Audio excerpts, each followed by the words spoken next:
Good evening, everyone, and welcome to the New York Public Library. My name's Tony Marks, and I'm the president of the library. Whether you're here in person or watching online, we are so delighted to have you at tonight's Live from NYPL. We have two incredible writers with us, Andrew Solomon and the man of the evening, Siddhartha Mukherjee.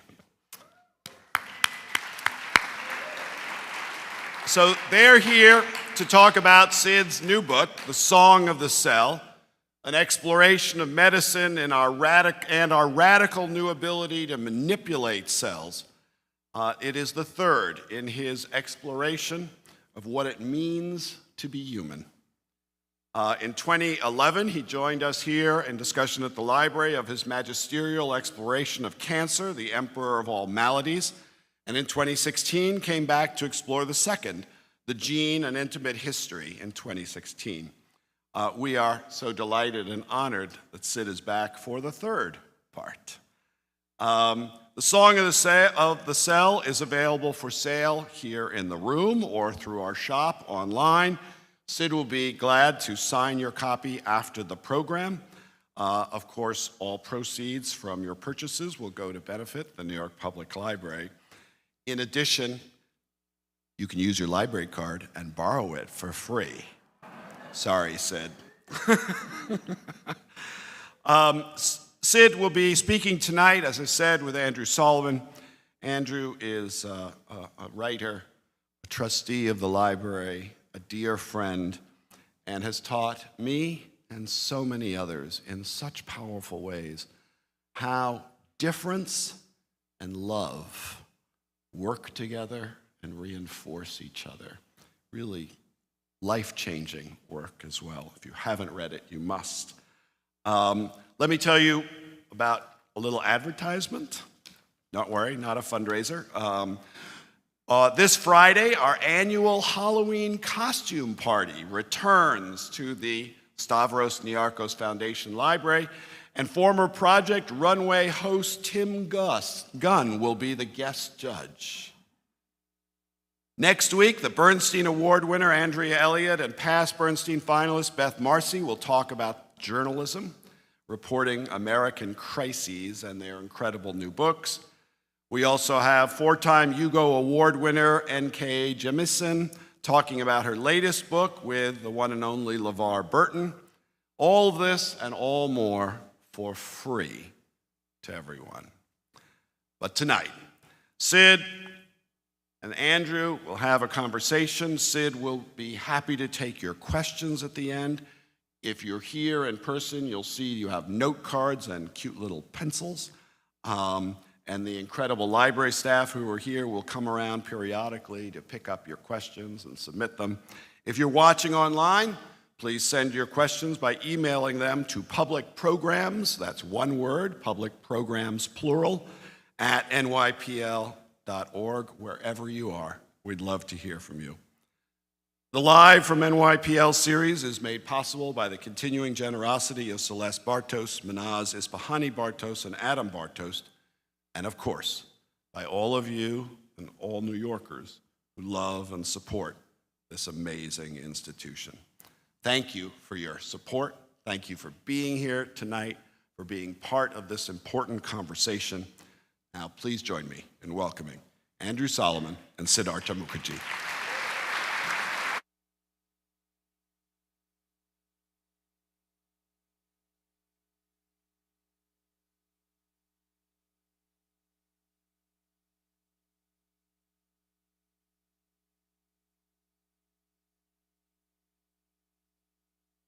Let me echo those thanks to all of you for being here and to Tony for that generous introduction. And let me just say that most of you have not yet had an opportunity to read Siddhartha's extraordinary book, but perhaps many of you have had the opportunity to read the previous extraordinary books. I always say that my primary claim to literary fame is that I was the first person to blurb The Emperor of All Maladies, that I then reviewed The Gene, and I'm pleased to say that I'm quoted in passing, at least in this text. And part of what's so astonishing about Sid's work is to have a real genius in multiple areas that all intersect so gracefully.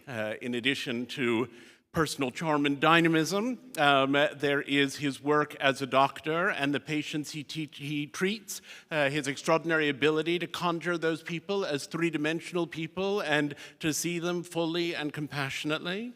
There's his ability as a writer to use the English language with beauty and grace and elegance. And there's additionally his work as a researcher. There are whole long tranches of this book that I looked at and thought, how on earth could he be doing that research as well as that research while writing his books? So it's a thrill and an honor to be here on stage with you. This one, to me, was in some ways the most exciting of the three, maybe just because it's the one that I've most recently read. But in dealing with The Cell, he really gets at a beautiful song, at an aria, in effect, about what it means to look at life, what constitutes life, what the boundaries are of life, what it is that we now stand to do as we understand life more deeply. And it melds, as is his wont, history and science and all kinds of other disciplines in order to give a really full and rounded picture. When I started in magazine journalism, the wisdom was that it was boring to write an all-about story. You had to have an angle. But Sid Mukherjee has made the all-about story into an absolute centerpiece of our understanding of humanity, of science, of life itself. So, with that,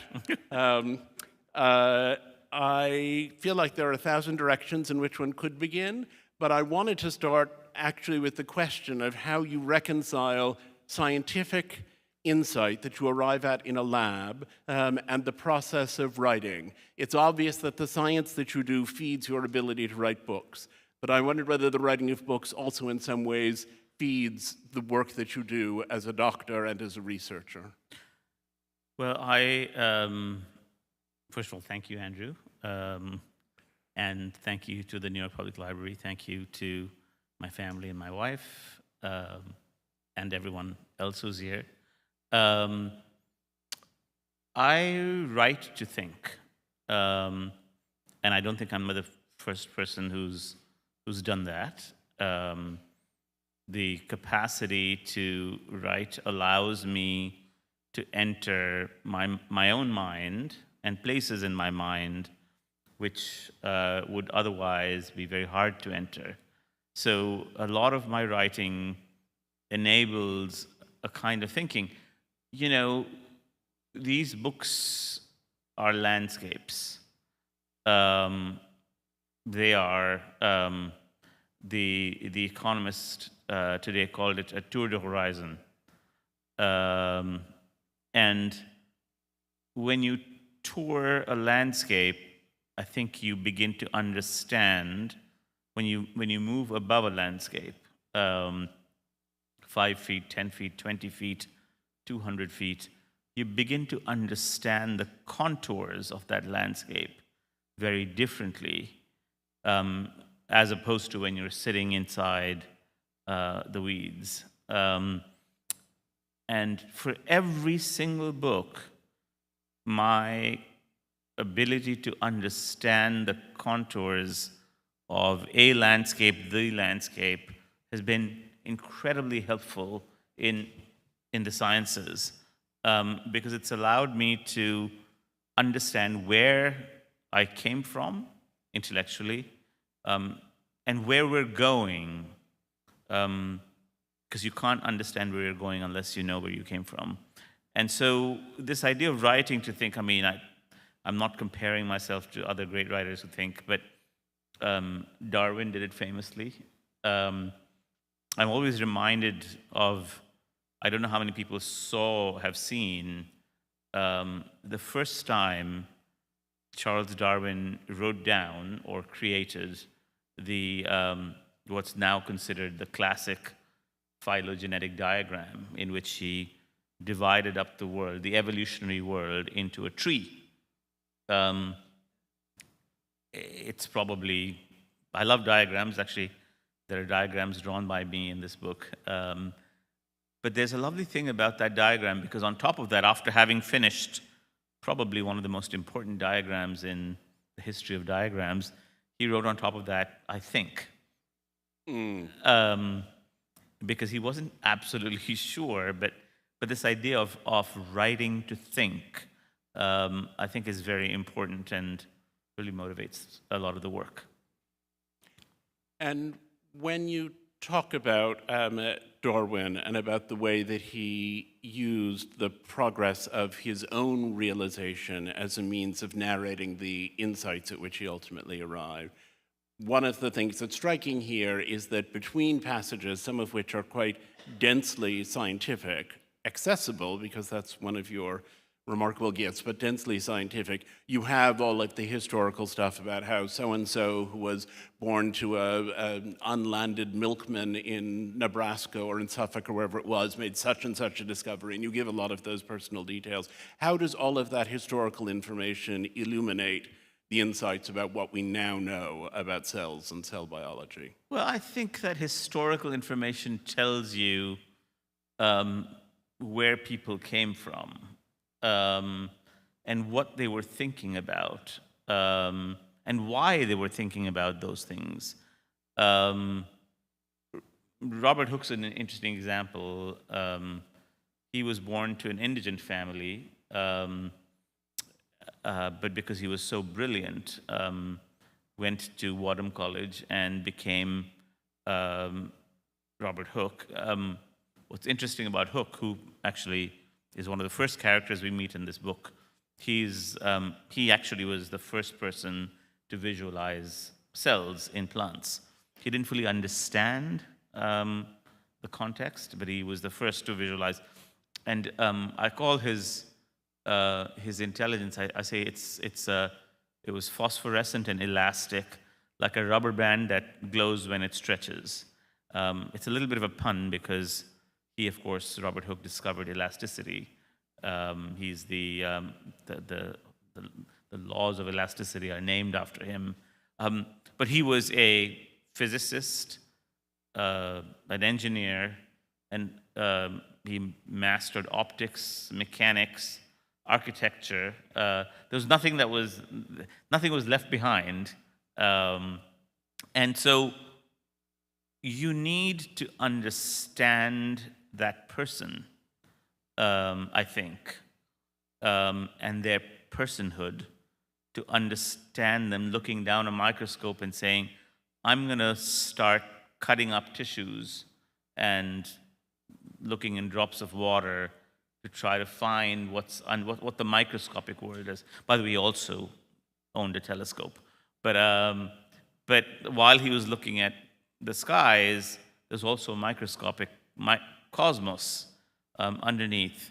And you need to understand that person. I'll give you one more example of William Harvey. In some ways, very, very much the opposite of Hooke. Didn't have a lot of instruments. William Harvey discovered circulation. And he discovered the fact that blood circulates. Before that, a lot of people claimed that blood was like the heating oil of the body and would just heat all the other organs and then go into dead ends. He discovered that it was circulatory, and that was the basis of our understanding of circulation, the thing that keeps us alive. And Harvey, unlike Hooke, was not a microscopist. He had very few tools. And so his tools, and there's a nice illustration from his book, his tools were a tourniquet.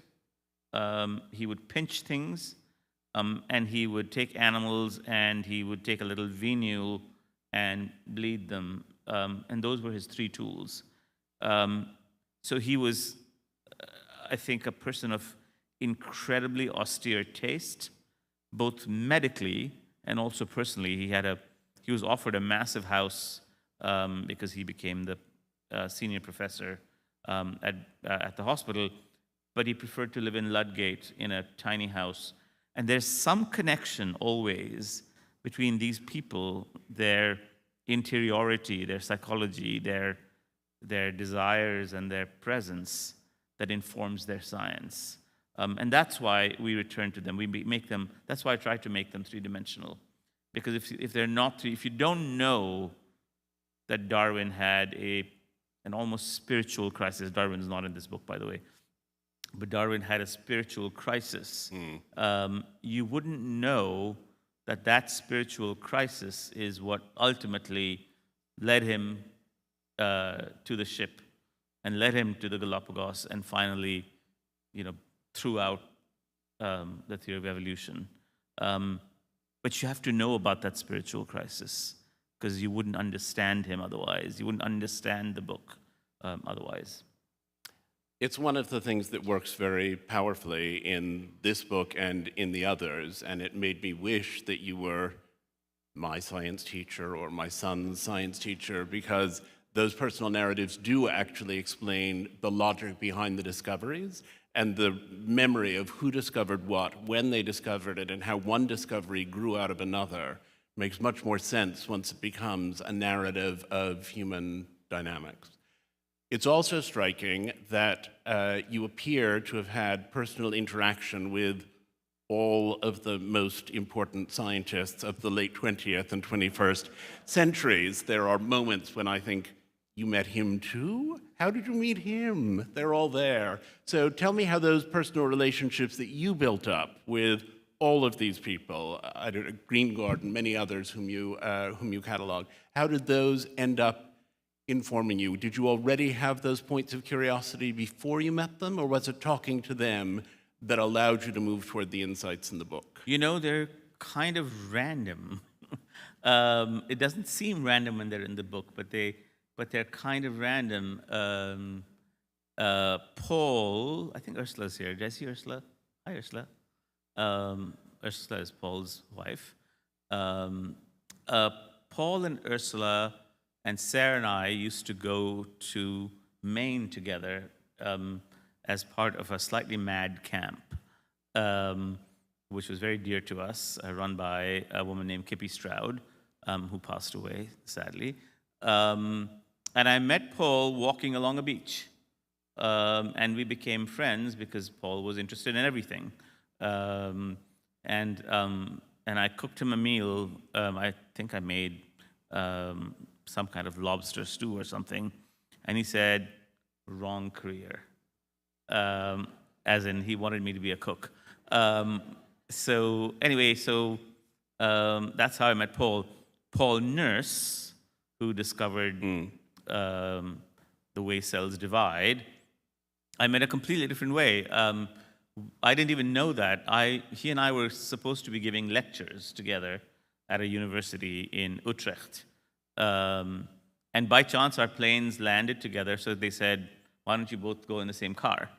But it was a long ride from Amsterdam, and we were passing by, and I started talking to him, and I, chatted with him for a while. And so that was a complete coincidence. And he told me everything. He's very forthcoming, and he just told me everything. Who else comes to mind? There's some physicians here. Helen Mayberg, I think, maybe here somewhere. I sought her out because I was very interested in the work that she was doing and how it had begun to change the way we think about putting in electrodes into human brains and becoming new humans. So it's a real mixture. I sometimes seek them out because I am very curious about why they're doing what they're doing. Sometimes I meet them because the airline happens to be landing at the same place at the same time, and sometimes it's a windblown beach in Maine. So the next time that you're in a shared Uber, put away your cell phone. You may have a bestseller on your hands. You mentioned Helen, and you had talked about possibly wanting to read a passage, and Yeah. since the passage you had mentioned involved Helen, though you may have chosen another passage in the meanwhile, why don't you choose something and read aloud for a little? Yeah, I'd love to read. And while he's finding his place, I would just like to add that the cooking really is very good. I left it off the list of extraordinary and apparently irreconcilable achievements. I'm still looking for it, so you can keep. So I can keep going on about the food, the writing. I will at some point ask you about metaphor. One of the things that sparkles here as elsewhere is that there are an enormous number of metaphors that make very difficult sounding ideas feel very accessible, and they seem to spring almost out of nowhere. So there's a constant refrain of the way that certain cells in the immune system resemble the beaks of different finches, and a parallel with evolution, talking about how you would have a sharp-beaked finch who had certain abilities and a sort of spoon-beaked finch who might have other abilities, and how the different functions of cells resembled them. There are descriptions of great-grandfathers. There are descriptions of the way that parts of cells chew up other parts of cells. I think you've now found your passage, but I can go on in this vein for hours and hours. So I won't read Helen's passage just because I read it at another reading. So I'll read a passage called The Citizen Cell. Let me talk a little bit before I do that about the structure of this book, because it's a very unusual structure. And it took me a long time, and Nan Graham, my editor and publisher who we share, and I talked a lot about how to structure this book. The structure of a book is extraordinarily crucial. And you know that as a writer, and of course I know that as a writer, but it is the first thing that you figure out. There are two things I think that are very, very important to figure out in writing, and I call them structure and mood. You should know the mood of a book before you know a book, and you should know the structure of a book before you know a book. The rest of it follows. And I struggled with the structure for the following reason. In writing nonfiction, you always follow the golden rule, which is chronology is your best friend. And in Emperor, chronology was a great friend because you could start with Atossa, the Greek queen, who may or may not have had breast cancer, and you end up in 2016 or 2010, and it's just chronological. The Gene had a semi-chronological structure. Again, you begin with our first conceptions of heredity, you then move on and come to the discovery of DNA, et cetera, et cetera, et cetera. Cell biology is very different, and the history of the cell is very different, because there is a chronology that begins it. You find Leeuwenhoek and Hook, characters that we can talk about, but then the structure becomes very complicated because you can't say, because everyone is discovering things at the same time, and they're discovering things at the same time, and they're often, obviously collaborating with each other, but it would become, because the cell itself is so functionally diverse, your neuron looks nothing like a white cell in your body, looks nothing like a skin cell on your skin. It would become absurd to go from the neuron to the skin chronologically. So I made a very bizarre and somewhat radical decision that every chapter would be a cell. So every chapter then becomes a cell, and each chapter is a mini chronology. So each chapter is a full history of that cell, of the discovery, of what was thought about it, and how it changed over time. And so there's a chronology inside it, but also each chapter signifies some functional property of that cell that allows us to live, so that it becomes a book of life. So every piece of it has something to do with an essential quality of life, sentience. In the case of your neurons, it could be immunity. In the case of your immune cells, the carriage of metabolism and carrying out of metabolism. In the case of your liver cells, et cetera, et cetera, et cetera. So it's a very uniquely structured book. And I grew more and more fond of the structure as I learned about it. Anyway, so I thought I would read something that's because I just read a piece from Helen's book, and it was just published in The Guardian. So I would encourage people to read that excerpt. But this is about the heart. It has its own chapter, and it's called The Citizen Cell, and it's subtitled The Benefits of Belonging. And the reason is, to take a step back, the reason is that constructing, you may think that,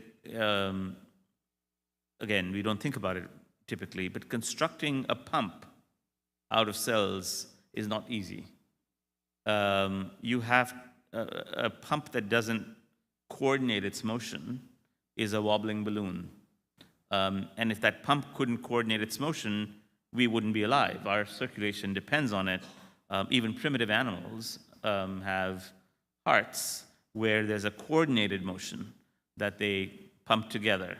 And that citizenship, which is the idea of belonging, is of course not just a metaphor for the heart itself, but as a larger metaphor for what the heart signifies, which is also belonging.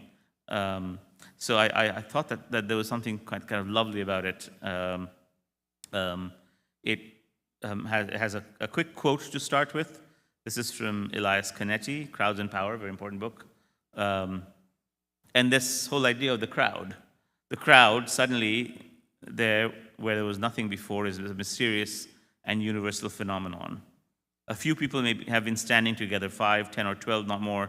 Nothing has been announced, nothing is expected. Suddenly, everywhere is black with people, and more come streaming from all sides, as though the streets had only one direction and only one power. And this whole idea of belonging together and working together becomes very critical to the heart. So the way the heart works, separately, is that unlike most cells in our body, the heart cells are all connected. They have channels that connect them, such that when you spark a single spark in one cell, the entire organ contracts, because it's taken that nervous impulse and moved it through the entire organ so they can do one big lube, as they say, and it contracts.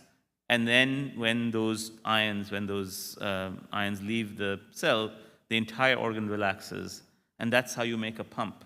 You make a pump by belonging, and every cell must belong. It belongs by physically, through channels, through molecular channels, connecting with each other, such that the ions go in together, make one single pump, and then they leave together, and the thing relaxes, and so forth. So anyway, that's about cell biology, but sometimes, as I said, I write about cell biology, and then I move on to other things. The heart of all organs in the body epitomizes belonging. We use the word belong to signify attachment or love, and the heart has been the central signifier of that feeling for millennia, although of course we now know that much of emotional life sits in the brain.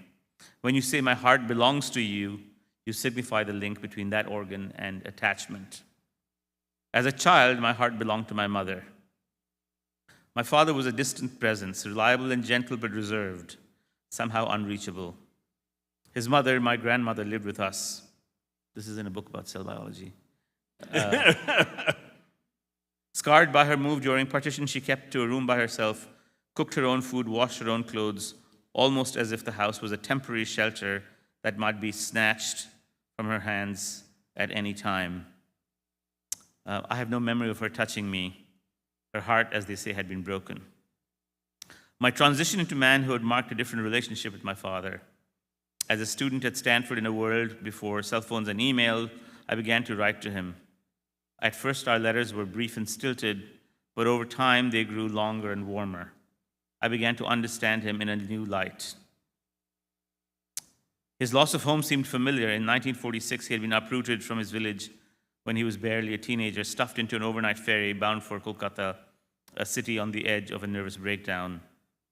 In the late 50s, he had moved again as a young executive to Delhi, a city as culturally and socially alien to a young man from East Bengal as the frisbee-slinging, froyo-guzzling, beer-ponging life of my California dorm seemed to me. I longed to be back home even for a short while. One afternoon, I picked up my mail and found a heavy packet. He'd surprised me with tickets to return to Delhi in my first winter.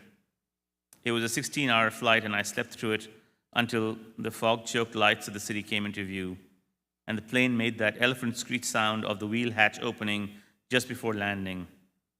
Since that trip, I must have flown to India 4 times, but it's a sound that makes my heart bound with a strange joy. The man at customs asked me for a small bribe, and I felt like hugging him. I was home. I can still feel the boom of my heartbeat as I exited the airport.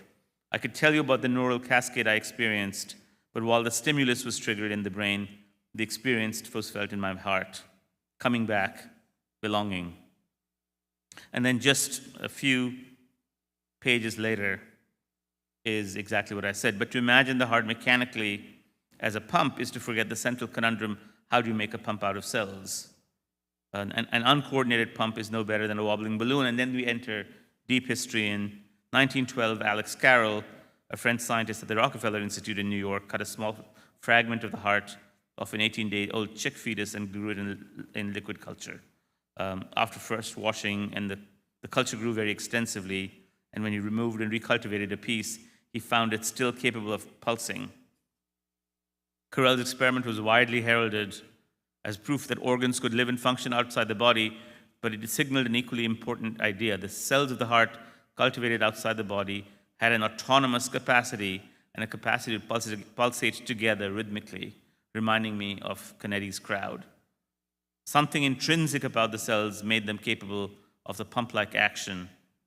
It was a live demonstration of belonging. So, just that passage, I guess, shows you some of the process by which I write.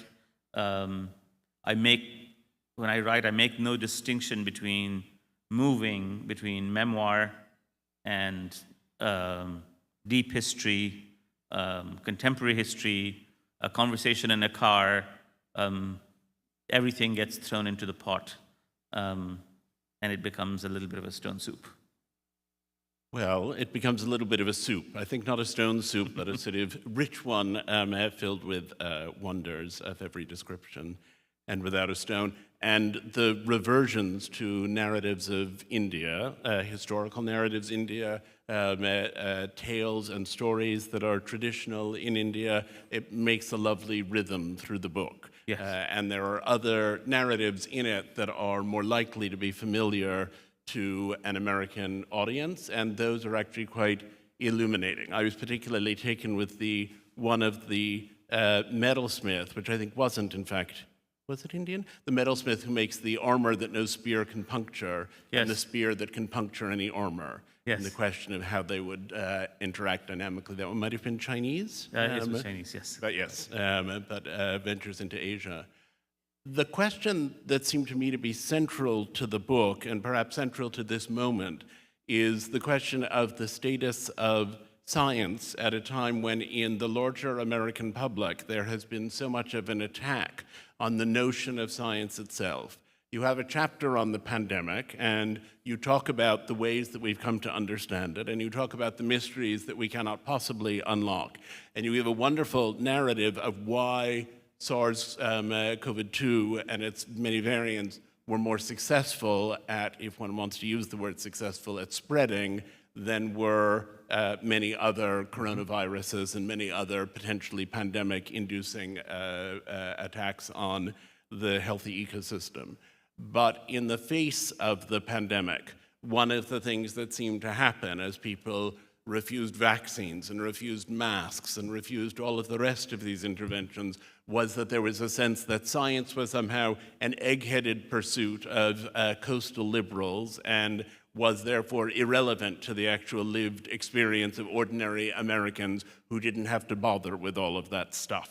And part of what this book accomplishes so beautifully, though I think it's unlikely to reach those populations who are questioning the notion of science, is to argue very persuasively for the clear, logical, complex, and highly personal way that science has developed, and the way that each insight has led to another insight, and by the end of the book, an almost ecstatic description of all of what those insights have already led to and could in turn lead to. So what do you make of the politicization of the idea of science itself? Well, I think it's very unfortunate. Obviously, that's the problem. I think that part of the reason behind the politicization is that people have begun to think of themselves as invincible, politically invincible, socially invincible, and so forth. But it's, of course, vulnerability that brings people, in some ways, vulnerability brings people to science. And I mean vulnerability in both ways. I mean vulnerability in the sense of not understanding. So you don't understand the question. That's what brings scientists to science, a young person to science, a kind of feeling of a desire to understand. But I also mean vulnerability in terms of disease, illness. It is remarkable. The SARS-CoV-2 was very unusual because the people who were the sickest and the most vulnerable were elderly. The young felt invincible, invulnerable, at least physically. And it was in the young, it was in that group in particular where the anti-science sentiment really sort of caught fire and grew, although, of course, that's not just the group. The reason I bring this up is that often people come to science because of the other vulnerability that we have, not the vulnerability to ask questions, but when they're sick, when they encounter disease, either in themselves or in their parents. All of a sudden, this thing, this egg-headed business that seems to be so far away from them hits them home. And people suddenly begin to realize that this conversation that we're having, not this conversation, but the scientific conversation that we're having across generations has very much to do with the alleviation of suffering. And I think part of the problem is for us to recognize what the source of invincibility is and to simultaneously recognize and to simultaneously be empathetic to the vulnerability. I don't hate anti-scientists. I do. I find them bizarre. I don't understand them. But I also think that a lot of that sentiment comes from a sentiment of invincibility. And I think that they become much, much more or much less anti-science when they feel the vulnerability that inevitably will come as they age and as they encounter science as not just egg-headed people writing equations, but doctors and nurses and others doing their job, which is why I think medicine is a very special science. Medicine is the one science that will absolutely touch you in your life. There will be no time, there will be no one in this audience, I can guarantee, that will not be touched by medicine and by that vulnerability. And I think as a writer, to expose that vulnerability and the lack of invincibility, the inability to answer questions. We don't have answers to all questions, and it's frustrating. But being honest about it I think, helps the deep politicization that we're going through right now. And I think, as I said, medicine is one way that we ultimately reach the anti-science crowd. I think that's a very profound insight. I have written a lot about mental illness, as you know, and am working on a book about child suicide at the moment. And the people I've spoken to who have been touched by it all express a kind of incredulity at how little there is out there about it. And I find over and over again, it's not merely that people haven't yet arrived at vulnerability, it's that people don't want to acknowledge the very possibility of vulnerability, right, and think that by denying or ignoring these problems, they somehow can perpetuate the notion that they are not vulnerable to the tragedies that they've seen affecting other people. I think there's a strong psychological mechanism in it as well. Well, and interestingly, I mean, maybe I'll ask you a question, Andrew. I mean, it seems to me that some of those people, they come from so many different walks of life. Some of those people, when they encounter the death of a child, maybe not all of them, but some of them may begin to ask questions about what happened, potentially questions about minds and brains and how brains develop, how social circumstances influence the brain. And in beginning to ask those questions, they don't go all the way, but I think it opens a discussion, perhaps in their minds, about the possibility that they can also contribute to this, to the egghead who writes equations. And so I think the community of science is also polarized. Scientists themselves are polarized. And so I think that a more welcoming way of dealing with anti-scientists, not easy, but a more welcoming way may be one way forward.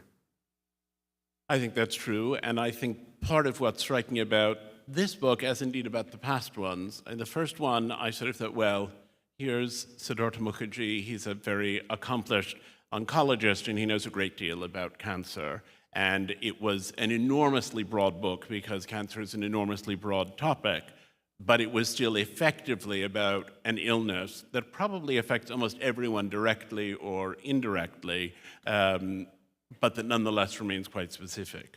The gene seemed to open this up further and to talk about the whole nature of how people are constructed and how we've all come to be ourselves. I think cell biology, and part of what's revelatory about reading this, has roots that go back a very, very long way, but essentially cell biology as we know it is far newer than any of the other things that you have been looking at, and actually in many instances shockingly new. Things that I learned in 9th grade, which was now quite some time ago, but not so long ago, that I didn't realize had been discovered only a few years before I got to 9th grade. And so one of the things that this book has, which the gene also had, but which this book has in particular, is a kind of shimmering notion of where this will lead us, which you express with some reservations about what it means to enter any form of post-human future, but which you nonetheless talk about as being the basis for our expanding insights into human life and indeed all life and the connectedness of all life and the relationship between the basic science and the clinical applications, which can often be so long and so slow, seems here to progress with unusual speed and clarity. And so I wonder how you contrast thinking about the cell with thinking about the gene. Well, in some ways the books are in a little bit of a mumbo-jumbo order. If I had to read the books, I would read the gene first, then the cell, and then the Emperor of All Maladies. Because the gene is a unit of information, the basic unit of information, but the cell is the basic unit of life. What people often don't realize is that genes are in DNA, obviously, except for some viruses, but genes are in DNA, but the molecule of DNA is lifeless. It is a molecule, it's a chemical. If you eat it, it'll go right through your system. I was outside a Botox clinic in Brazil, not getting Botox, walking, as one does, outside a Botox clinic in Brazil. Give it a year or two. Exactly. And it was called the Life Clinic, and there was a picture of DNA. But of course, that had nothing to do with anything. We're not injecting DNA. But realized that this has become an icon. The DNA has become an icon of life, and yet it's lifeless.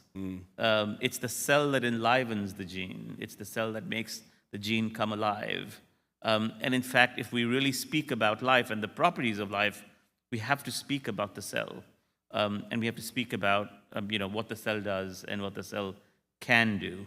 The second question that you asked implicitly is about the post-human world. And I make a very important distinction in that post-human world.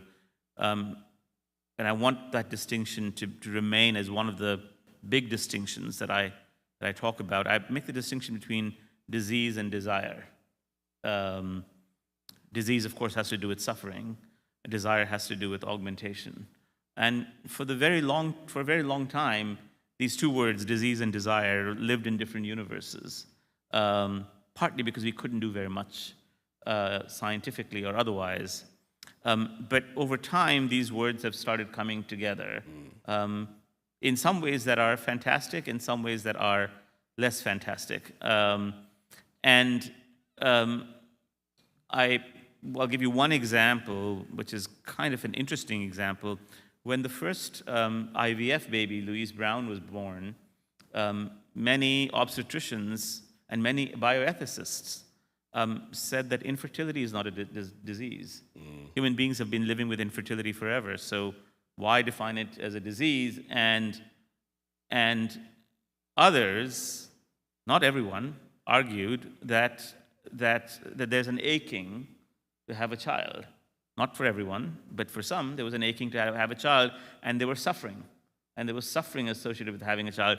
Now we completely assume, not for everyone, but for some people, that aching is a form of suffering, and hundreds of thousands of babies have been born with IVF. Should we, as you ask in your previous book, extend those principles to people with extreme short stature?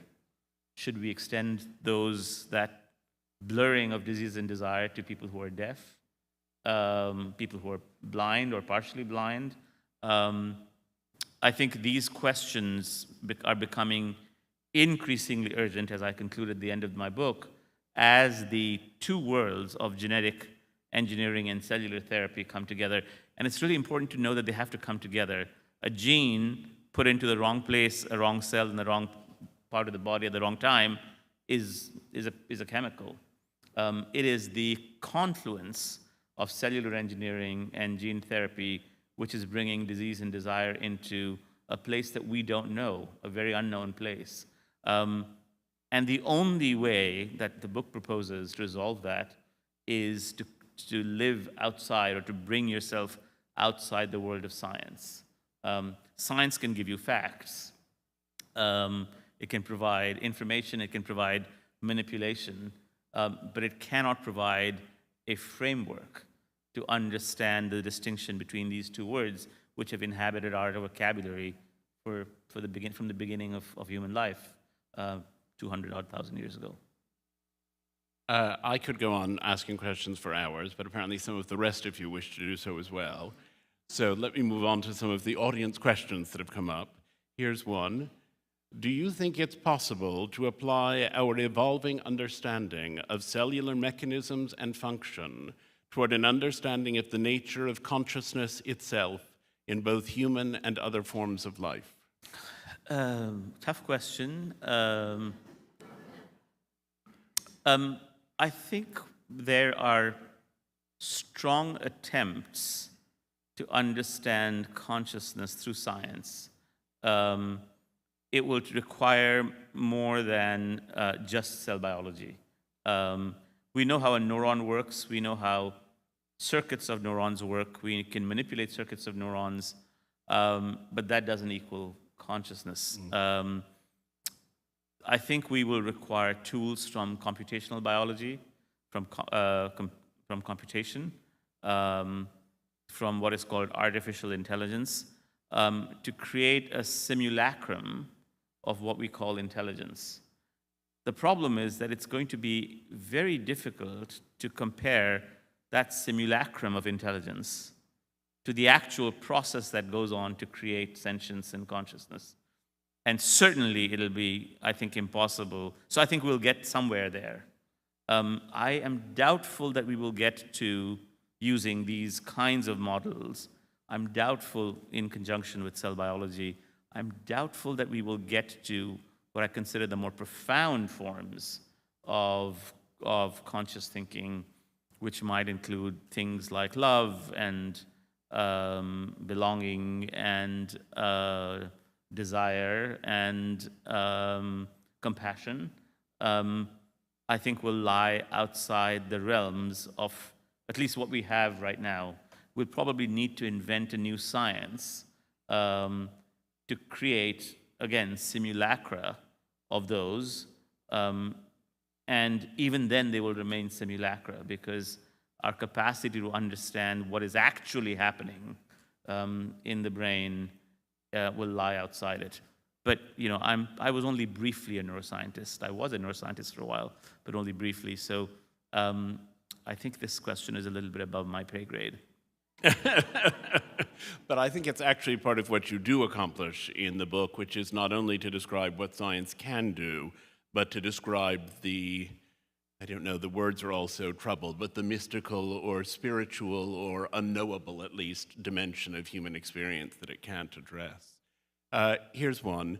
Do you think that life/sentience is a property of individual cells or an emergent property of an aggregation of cells?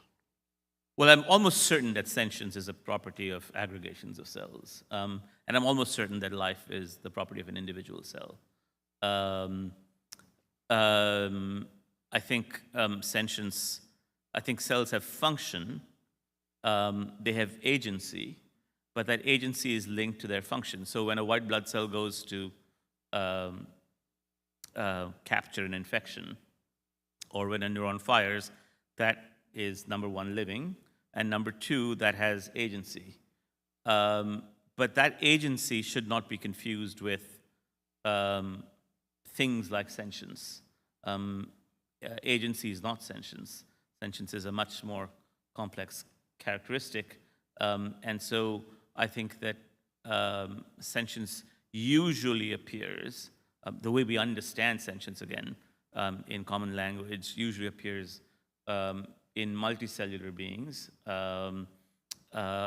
Although, as I said, if you were to, you could define agency as sentience, but that's not how we, in common parlance, how we define sentience. Right. So it becomes partly a linguistic question. Yes.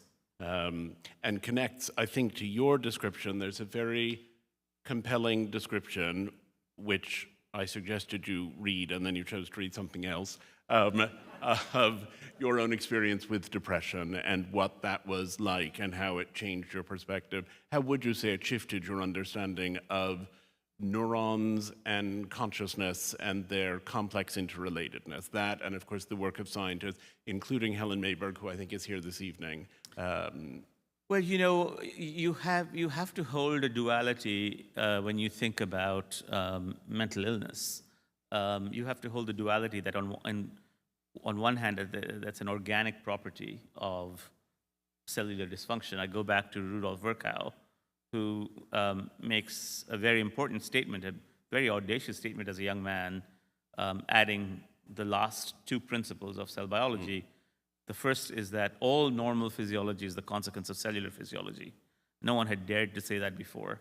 And if you really think about it, it really changes the conception of the human body. And the second sentence is just its converse. All illness is cellular dysfunction.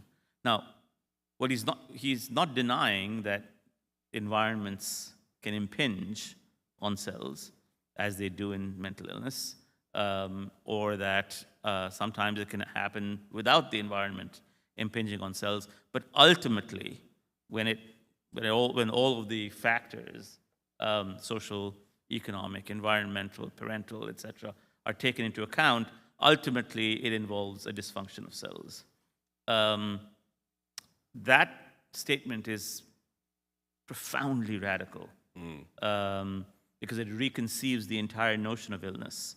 And it also allows us to, as physicians, to tackle illness in a way that we can tackle illness. That is not to say that we should not be, in other words, it is to say that we should be equally attentive and are attentive to all the milieu that's causing that cellular dysfunction. But of course, we can't solve that milieu. I can't solve, at least as a physician, cannot solve the crises that precipitate mental illness. But someone like Helen or others can find the circuit in the brain which may be responsible ultimately for the behavioral and cognitive and the feeling, as it were, Affective, yeah. the affective, emotional being, and intervene on that circuit by putting in tiny electrodes, re-stimulating it, and in fact, being successful at least ameliorating many cases of recalcitrant depression. Now, it's very important to remember that what I'm not saying is, I'm not saying depression is caused by that neural circuit. What I am saying is that there could be 1,000 reasons. That could be, as I said, there's a milieu. But what I am saying is that as someone who experienced depression myself, you have to hold both the ideas in your head, that there is an organic cause and there can be a cause that comes from the milieu. We, as physicians, can't, some of us try, but can't intervene with the milieu. Certainly psychotherapists do, talk therapists do. But we can and are increasingly able to intervene on what I call the least final cause. You can't prevent, as I said, you may or may not be able to prevent that milieu, but you can potentially intervene the least final cause. And there's a dichotomy there. It is not, I'm not saying this without some trepidation, because in the wrong hands, you begin to believe that the organic cause is the ultimate cause, and you confuse the organic cause. So you have to hold the duality in your hands at the same time, that there could be a least common pathway which you can intervene on, but you would prefer, of course, to change the milieu that caused that least common pathway. Yeah. I think it's the conflation of treatment and etiology, Yeah. that you might begin to feel better when your serotonin levels go up, but that doesn't mean the reason you felt bad was because your serotonin levels were low. That's right. Any more than a house fire that can be put out with water indicates that your house caught fire because it should have had more water in it. Here's a question that I rather like. How do we improve medical education in terms of language to tap into non-scientifically curious children and youth? I think that I think language is really obviously very important to me and important to you.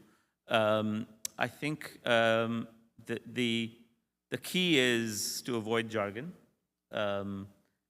and to convince people of how of the emotional density that the language carries. I think people think about medical language as being jargonistic and useless, but there's an incredible amount of emotional density that a word carries in medicine. When you're talking to someone, every word, and I do this for a living, when you're talking to someone, every word is made out of lead, and it falls like a drop of lead into that person's consciousness.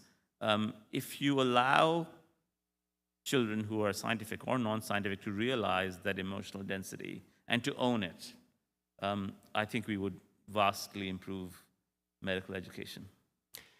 I would add, just looking at my own children, that I think often there is a tendency to treat science as an accumulation of facts. And of course, science involves a great many facts, and it's useful to know them. But if you don't get at what you've just described, the emotional content and the larger significance that those facts point toward, they're not very interesting, and learning them becomes just an exhausting and repetitive labor. If you're able to come back to the point that you clearly are able to reach in communicating with your patients, but also in this book in communicating with the world, of showing that these facts actually are significant because with them, you can perhaps change your experience of the world, your ability to stay alive, and so on and so forth. Absolutely. I mean, that's the whole point. That is the emotional density that's carried by science. I think that, and people lose it. People say science is facts. Of course, it's not facts. It's adventure. It's exhilarating. I often tell my graduate students, they're doing in the middle of a project, and I'll say, at the end of this project, you will own a slice of the universe. And it sends a chill up my spine. You will own a slice of the universe and no one else will own it. It'll be yours forever. And that slice of universe, that slice of the cosmos will be something that you completely own. And I hope that inspires them. I'm going to end, because sadly we're at the end, with a question that seems appropriate for ending with. Someone has written in, which cell is your personal favorite? Right. It's a tough choice. I like so many of them. I'll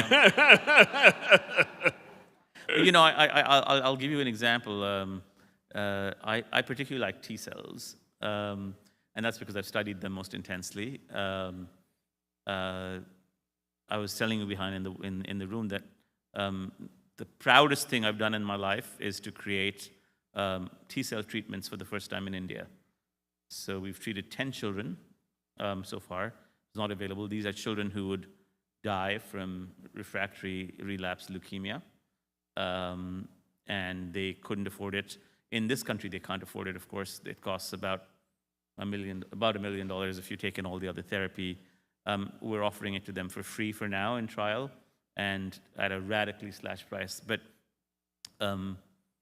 T cells are what are used to kill their cancer. So we extract the T cells from their body, we genetically modify them, weaponize them, grow them up in dishes in a completely sterile factory to enter the hazmat suit, and we then give them back to the children. It's very toxic therapy, so there's doctors that monitor it. But it is, I think, the proudest moment of my life when I saw the first child cured.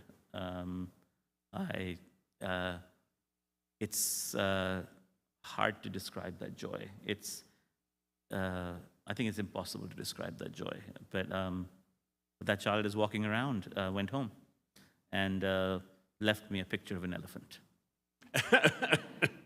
Well, that, again, is part of what's so very impressive and astonishing about the book. First of all, I certainly knew many people who had HIV or AIDS and who struggled with them, and I had endless conversations with people about their T cell counts without ever understanding really what a T cell did. And reading this book, among its many, many gifts, gave me that knowledge, which has really allowed me to reassess in retrospect the experiences of beloved friends, some still alive and some no longer alive. Well, sorry. But the book, I think, is also, as you've just described, it's infused with a great deal of hope. I think someone said about the gene that it reads like a thriller, and there are moments in this in which you're sort of moving toward understanding what happened in a particular instance or a particular circumstance that are quite thrillery.